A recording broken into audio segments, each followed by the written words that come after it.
Good morning everyone, welcome to civil services study practice set number ये 3098 series UPPSC PCS के लिए चल रही है। इसमें स्टैटिक जीके वाली जो अपनी सीरीज है उसमें क्वेश्चन नंबर 105 तक हो गया है। 105वां प्रश्न था लेफर वक्र से रिलेटेड। अब उसी के आगे से कंटिन्यू करते हैं। Question number 106, fringe benefit tax शुरू किया गया था कब? बाकी इस टेस्ट सीरीज की प्लेलिस्ट बना रखी है, वहाँ पर आप टेस्ट नंबर 1 से लेकर जो भी नया टेस्ट आएगा वहाँ तक पहुँच सकते हैं। डिस्क्रिप्शन बॉक्स में लिंक है उसका। दिसंबर में एग्जाम होना है, प्रैक्टिस करते रहिएगा हर दिन।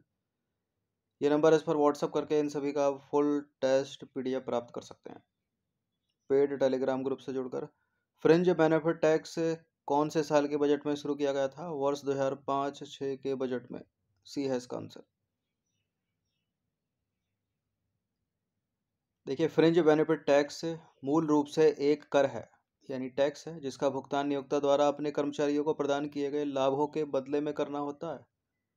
इन लाभों की सूची में किसी नियोक्ता द्वारा वर्तमान अथवा पूर्व कर्मचारियों को प्रत्यक्ष या अप्रत्यक्ष रूप से प्रदान किए गए विशेषाधिकारों, सेवाओं, सुविधाओं की एक विस्तृत श्रृंखला शामिल है। इसे वर्ष 2005-06 के बजट में पेश किया गया था, तो विकल्प सी सही हो गया।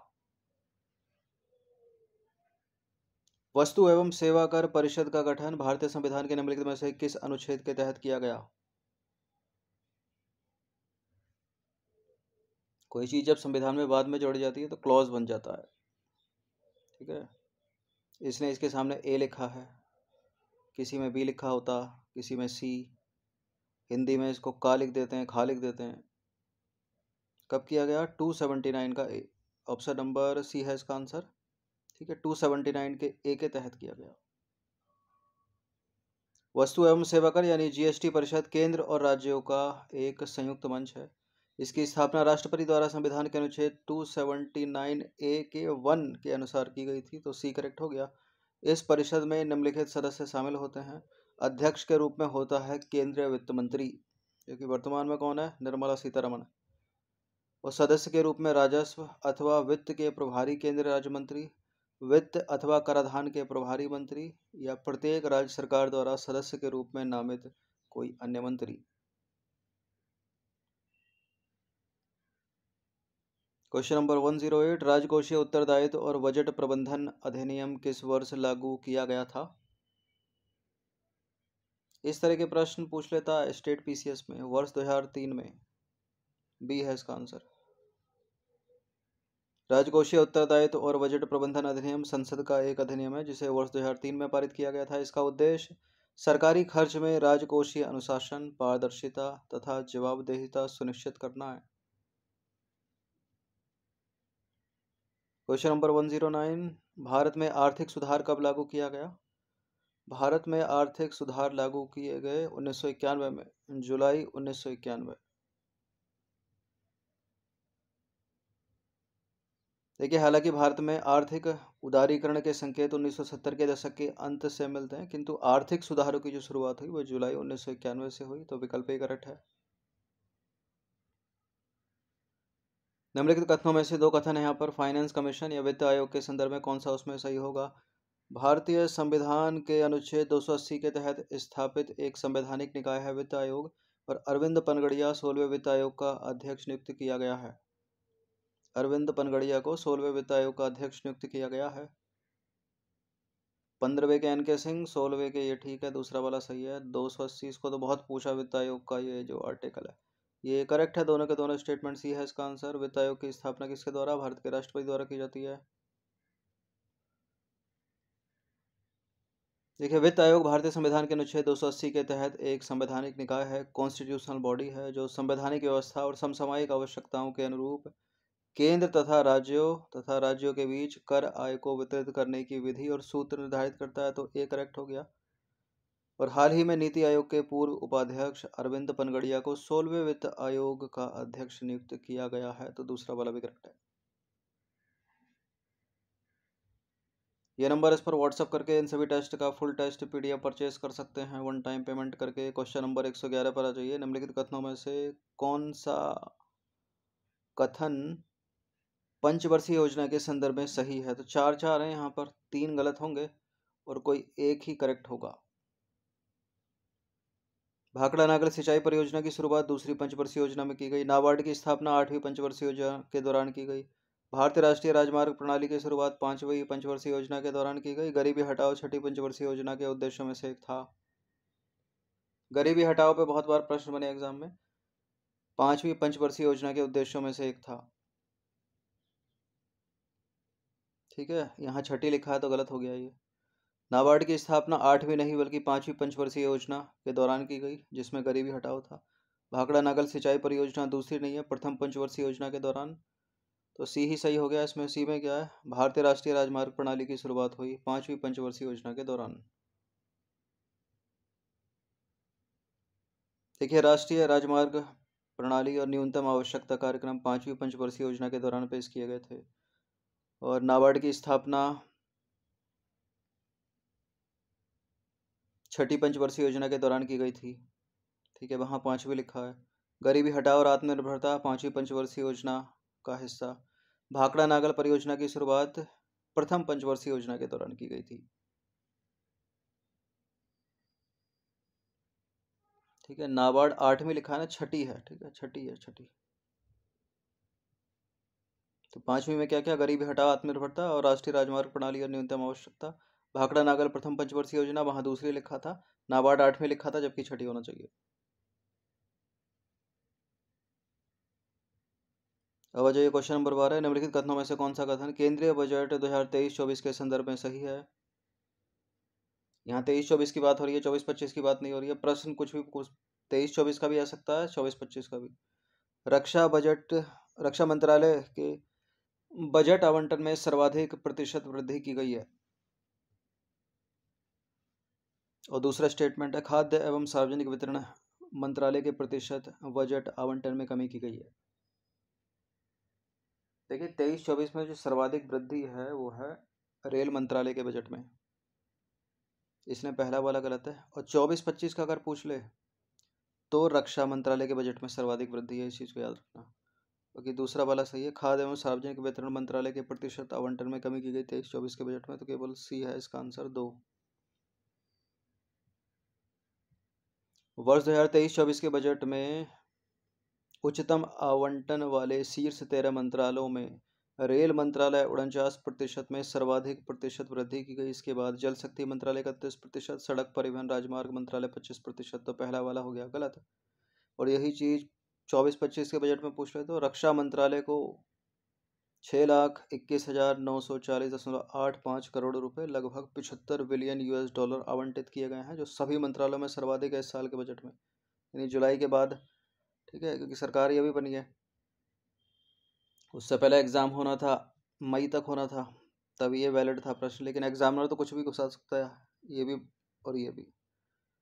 बाकी 23-24 में खाद्य एवं सार्वजनिक वितरण मंत्रालय में आवंटन में 3.6% की कमी की गई। रोलिंग प्लान कब प्रारंभ किया गया? रोलिंग प्लान है वर्ष 1978, ऑप्शन नंबर बी। एक रोलिंग प्लान वह प्लान है जिसमें योजना की प्रभावशीलता का वार्षिक मूल्यांकन किया जाता है और इस मूल्यांकन के आधार पर आगामी वर्ष हेतु एक नई योजना बनाई जाती है। रोलिंग प्लान वर्ष 1978 में शुरू की गई थी, जो 1980 तक प्रभावी रही। तो विकल्प भी करेक्ट है। देखिए, यह अस्थिरता का एक दौर था। जनता पार्टी सरकार ने 5वीं पंचवर्षीय योजना को अस्वीकार करते हुए नई छठी पंचवर्षीय योजना के रूप में रोलिंग प्लान पेश किया। वर्ष 1980 में इंदिरा गांधी के सत्ता पर पुनः काबिज होने के पश्चात भारतीय राष्ट्रीय कांग्रेस ने इस प्लान को अस्वीकार कर दिया था। नॉमिनल जीडीपी और वास्तविक जीडीपी का अनुपात, ऑप्शन नंबर ए है इसका आंसर। सकल घरेलू उत्पाद अवस्फीति जिसे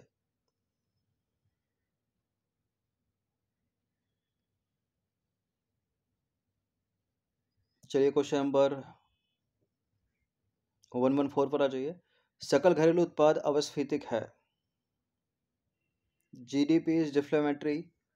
नॉमिनल जीडीपी और वास्तविक जीडीपी का अनुपात, या नॉमिनल जीएनपी और वास्तविक जीएनपी का अनुपात, वास्तविक जीडीपी और नॉमिनल जीडीपी का अनुपात, या वास्तविक जीएनपी और नॉमिनल जीएनपी का अनुपात। सकल घरेलू उत्पाद अवस्थितिक है, नॉमिनल जीडीपी और वास्तविक जीडीपी का अनुपात। ए है इसका आंसर। देखिए, सकल घरेलू उत्पाद अवस्थितिक, जिसे अव्यक्त मूल्य अवस्थितिक अथवा मूल्य सूचकांक भी कहा जाता है, एक अर्थव्यवस्था में स्थानीय स्तर पर उत्पादित सेवाओं, वस्तुओं और सेवाओं के वास्तविक मूल्य पर वस्तुओं एवं सेवाओं की कीमतों के बदलाव में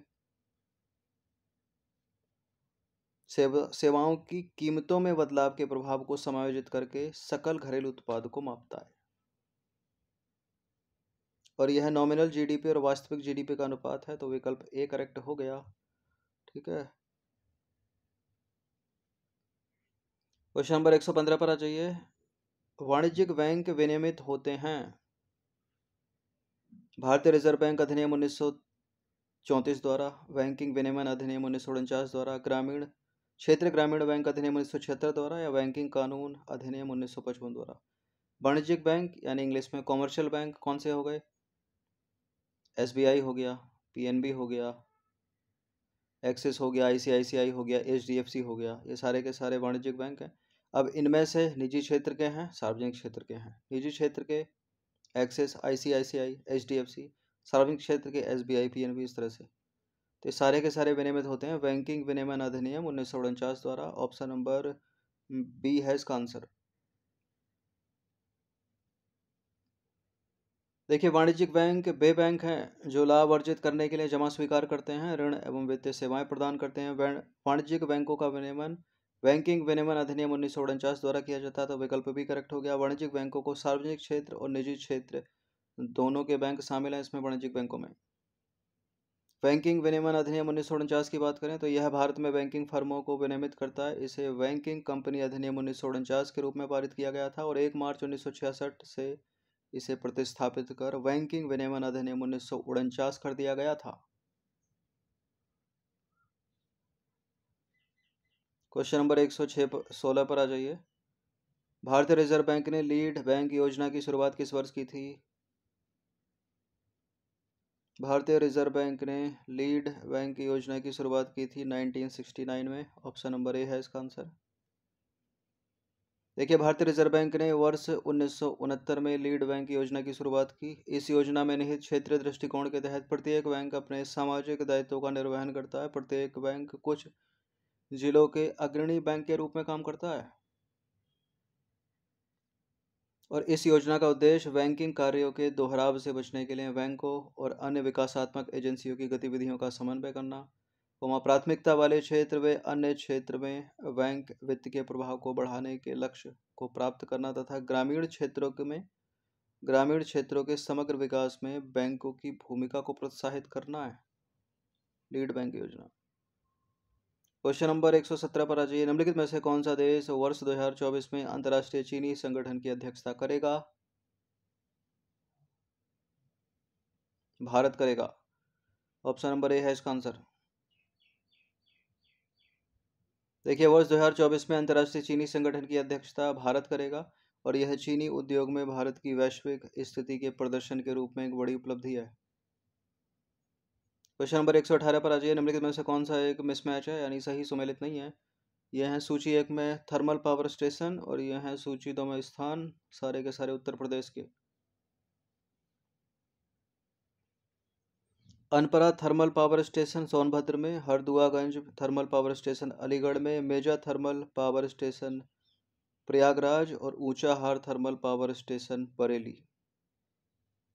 कौन सा गलत है?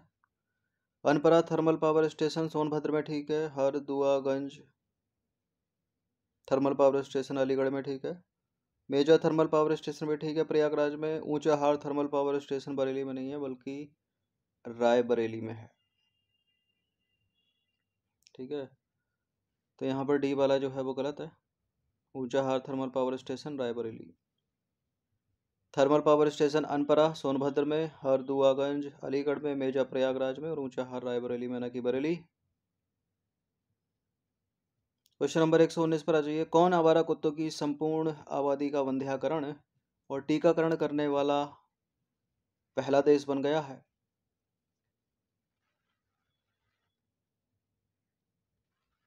ठीक है, आवारा कुत्ता मतलब जो स्ट्रीट डॉग होते हैं उनकी बात हो रही है। भूटान बन गया, भूटान। बी है इसका आंसर। देखिए, 14 वर्ष से संचालित कुत्तों की जनसंख्या नियंत्रण कार्यक्रम के तहत भूटान आवारा कुत्तों की आबादी का पूरी तरह से वंध्याकरण और टीकाकरण करने वाला विश्व का पहला देश बन गया है। पिछले 2-3 वर्षों में स्ट्रीट डॉग, भारत के कई राज्यों में स्ट्रीट डॉग ने आतंक मचाया है, उसके बारे में भी चर्चा कर लेते हैं। देखिए, भारत में स्वास्थ्य और परिवार कल्याण मंत्रालय द्वारा प्रस्तुत जानकारी के अनुसार भारत में कुत्तों द्वारा काटे जाने की घटनाओं में वर्ष दर वर्ष 26.5% की वृद्धि देखी गई, जो वर्ष 2022 में 2.18 मिलियन घटनाओं से बढ़कर वर्ष 2023 में हो गई 2.75 मिलियन। कुत्तों द्वारा काटे जाने के मामले में केरल में सबसे अधिक प्रतिशतता देखी गई और वर्ष 2023 में कुत्तों द्वारा काटे जाने की सर्वाधिक घटना महाराष्ट्र में हुई। उसके बाद तमिलनाडु, गुजरात, बिहार और उत्तर प्रदेश का स्थान है।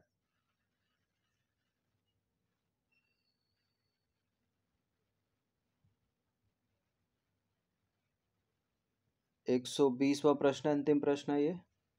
हाल ही में निम्नलिखित में से कौन भारत का पहला हरित ऊर्जा पुरातात्विक स्थल बन गया है? कोणार्क का सूर्य मंदिर, एलोरा गुफाएं औरंगाबाद की, हम्पी कर्नाटक या शोर मंदिर महाबलीपुरम? भारत का पहला हरित ऊर्जा पुरातत्व स्थल, रिन्यूएबल एनर्जी, शोर मंदिर महाबलीपुरम का ऑप्शन नंबर डी है इसका आंसर। देखिए, तमिलनाडु के महाबलीपुरम में स्थित शोर मंदिर एक यूनेस्को विश्व धरोहर स्थल है। भारत का पहला हरित ऊर्जा पुरातत्व स्थल बन गया है, ये तो डी करेक्ट हो गया। यह हरित विरासत परियोजना के सफल कार्यान्वयन के कारण संभव हो पाया है। हरित विरासत परियोजना स्वच्छ तथा सतत सौर ऊर्जा के प्रयोग को प्रोत्साहित करती है। तो 120 प्रश्नों को इनकी प्रैक्टिस कर लेना, ठीक है। 150 तक इसमें कवर हो जाएगा नेक्स्ट टेस्ट में। हर दिन प्रैक्टिस करते रहिए। धन्यवाद।